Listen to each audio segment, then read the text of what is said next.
So back in May, we rolled out the Dallas County COVID-19 health guidance for the public and color-coded risk chart. The document and the metrics were created by our Public Health Committee, which is made up of public health, epidemiology, and infectious disease leaders who prepared their entire adult lives to advise us in this moment. Since May, we've been at red on that color chart, and today I'm proud to announce that last night the doctors unanimously agreed that we could move to orange on that chart.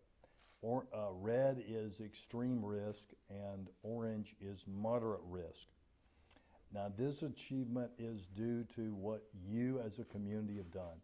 Wearing your mask, 6-foot distance, washing your hands, avoiding unnecessary trips, and up until now, avoiding any indoor, many of you avoiding those indoor activities where a mask could not be worn 100% of the time. That's what is recommended by the doctors in red. I fully recognize that there are people out there who are not following the doctor's advice.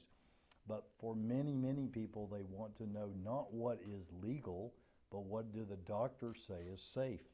Under orange, there are other things that you can now do that the doctors say are safe that they would not have recommended while we were in red. Now let me start off by making it very clear that the things that we're about to talk about, the doctors are contemplating that these are still done with a mask on, with 6-foot distancing, washing our hands frequently, and doing all of those things that have proven to be effective in stopping the spread of COVID. So under orange, healthy people under the age of 65 can dine in at restaurants if the tables are spaced more than 6 feet apart and the staff and patrons are taking the appropriate precautions, which means the staff is masked and that people who are not eating are masked. Expanded shopping beyond essentials with a mask and proper distancing is something that the doctors say can now be considered. Small events with good practices in place, preferably with 10 people or less. And so, for instance, what would that look like? It doesn't mean you can have, under the doctor recommendations, you can have 10 people over to your house, not wearing your mask and all eating around a table together. It means you can have a few people over, preferably less than 10, with mask on. And for instance, if you're having that backyard barbecue with your family and your siblings' family, you would set 2 tables up so that when people take their mask off and they're eating or drinking, they're well apart from one another. Religious services in groups of less than 10 can be considered with good practices. So again, 6-foot distance and mask less than 10.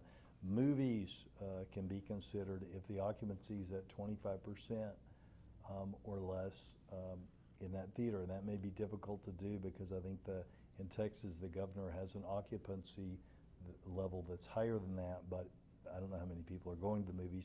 You may be able to find one that is not that full. Going to museums and libraries where the occupancy is 25% or less is now something the doctors are saying is allowable. One that Phil and I are extremely happy to hear about is haircuts and going to the barbershop or hair and nail salons. As long as those are at 25% and strict guidance is allowed. I've had some haircuts with my beard trimmer from a razor and a comb, but not from a barber. And Phil looks like the 5th Beatle over there, so we are looking forward to a haircut.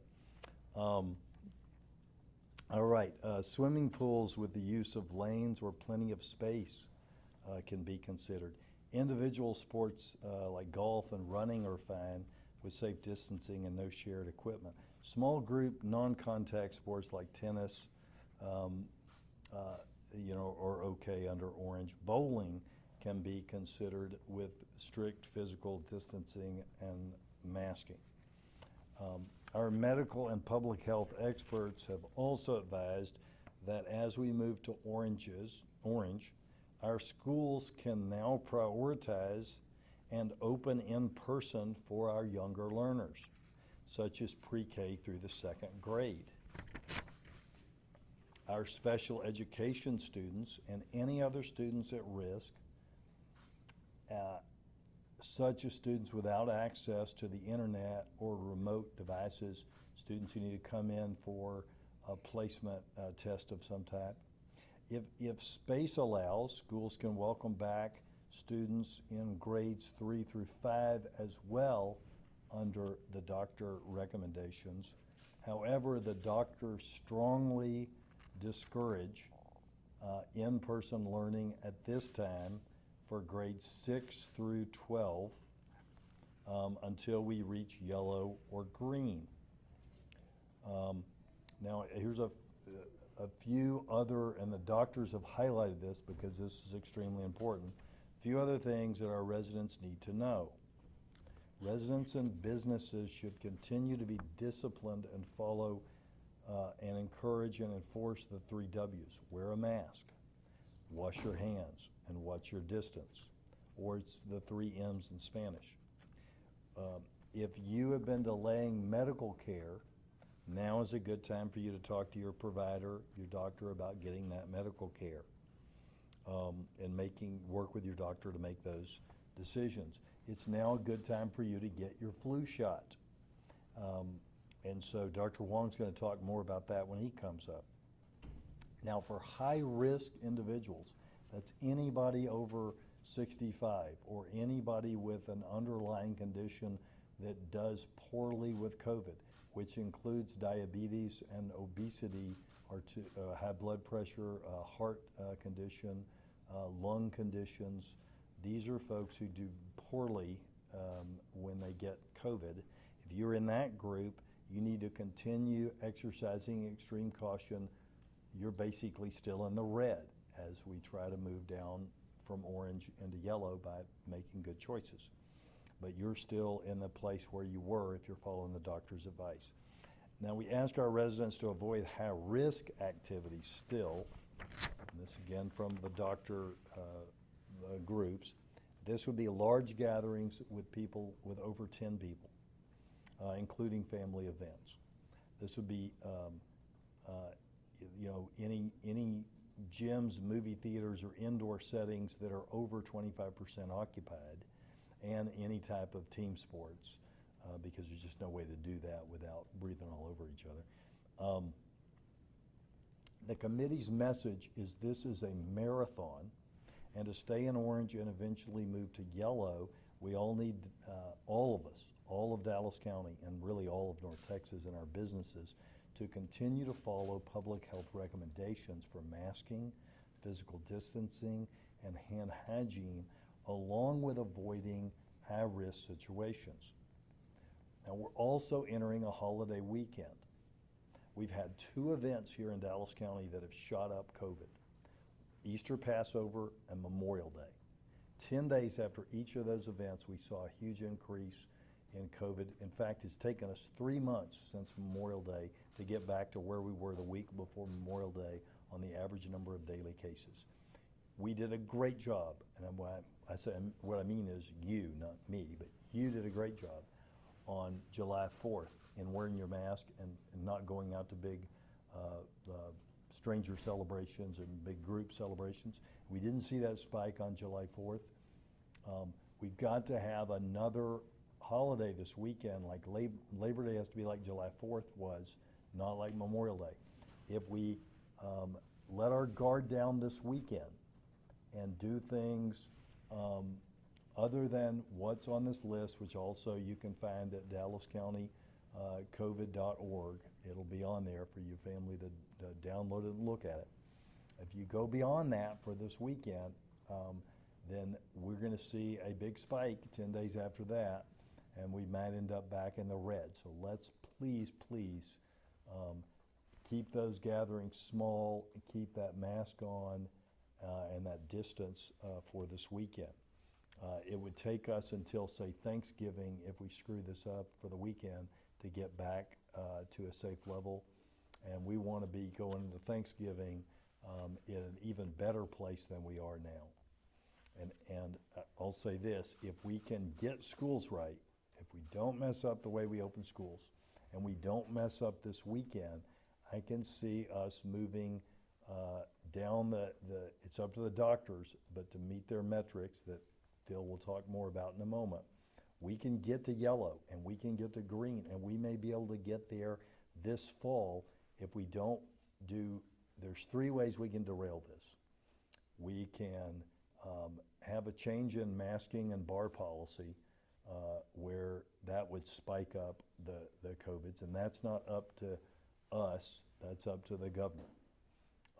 But it's up to all of us if we can do a good job this weekend and not expose ourselves to unnecessary risk on the holiday weekend when 7.6 million North Texans are all celebrating a 3-day weekend. And if we can do this school opening stuff right, then we've got a really good shot to get get lower, get down to yellow, and get down to green this year. Now, while all this is good news, we are starting to see flare-ups in other parts of the country where they let their guard down, so we just cannot let that happen to us. There's a few more pieces on COVID that I want to make you aware of. We have seen a decrease in the number of people getting tested, but testing is available to every Dallas County resident and every resident of the city of Dallas, even if you live in one of the other counties, for free at our locations. If you're over 5, whether you have symptoms or not, you can now get a COVID test. So if you want a COVID test, please get one. That way you can know your status. Now, our testing sites are closed today due to inclement weather. There are 2 drive-through sites and 3 walk-up sites across the county, and those are normally open 7:30 a.m. to 4 p.m., and we encourage you to use those. Also on evictions, I think you saw this, there was some very good news on evictions yesterday.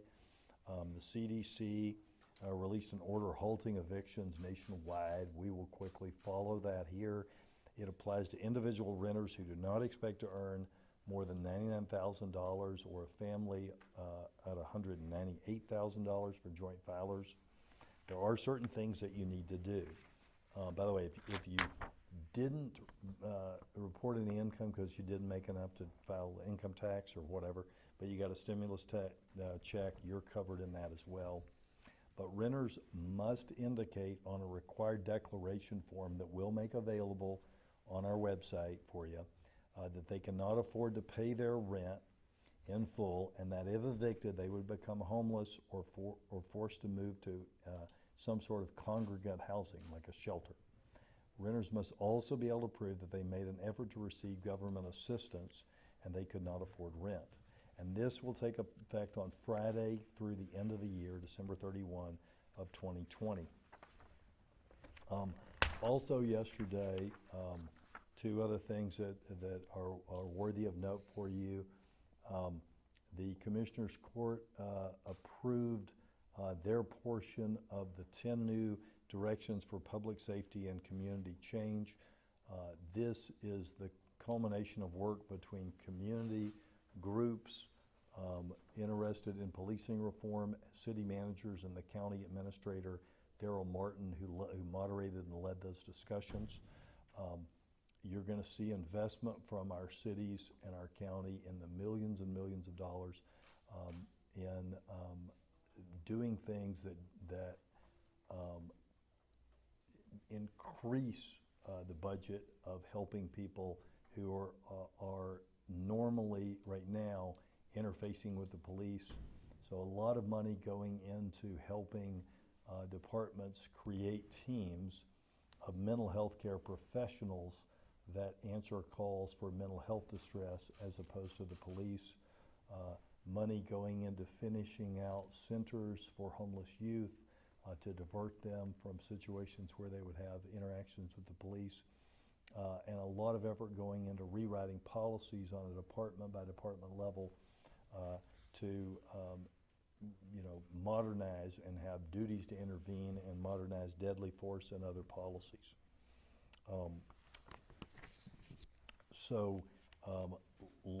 Last couple of things. I believe the county will be able to move to the effective rate. So in other words, you will see your taxes go down this year at the county level, and Parkland likewise will cut taxes as they have the last couple of years. And so we'll have the lowest penny tax rate that we've had in 10 years. I don't know where the other jurisdictions will be, but this will help some. So I think that's some more good news. Lastly, I need your help on something. I need your help on two things. I need you to wear that mask and really have a responsible weekend. The other thing I need your help on is the census. We've worked really hard on the census, and actually Dallas County and North Texas are a little ahead of some other places on the census. Now we're all still behind where we were 10 years ago because COVID has kept a lot of door knocking and church and other events around the census. I need people to fill out the census, please. Doesn't matter whether you're a citizen or not a citizen. If you live here, we need your help. Employers, I need you to get your folks registered on the census. This is the last month. If we don't get it done this month, for every person we miss, we're out $15,000 in government monies for our schools for the next disaster response. We really, really need to know who's here numbers-wise, so we'll have the right number of hospital beds and chairs in the classroom for the kids and services for people for the next decade. Even a 1% undercount, that is missing 1% of the people, would cost us $40 million in assistance to our community. So we just cannot afford to do that. It's your tax dollars that you send to Washington. Let's make sure we get it back for you. Last thing, I want to thank everybody in Dallas County, particularly Dallas County Homeland Security and Emergency Management. They did a great job on helping the people with the hurricane relief. We've still got about 2,500 people from the coast here that we are helping, and also all of our volunteer organizations active in disasters that have stepped up to help those people as well.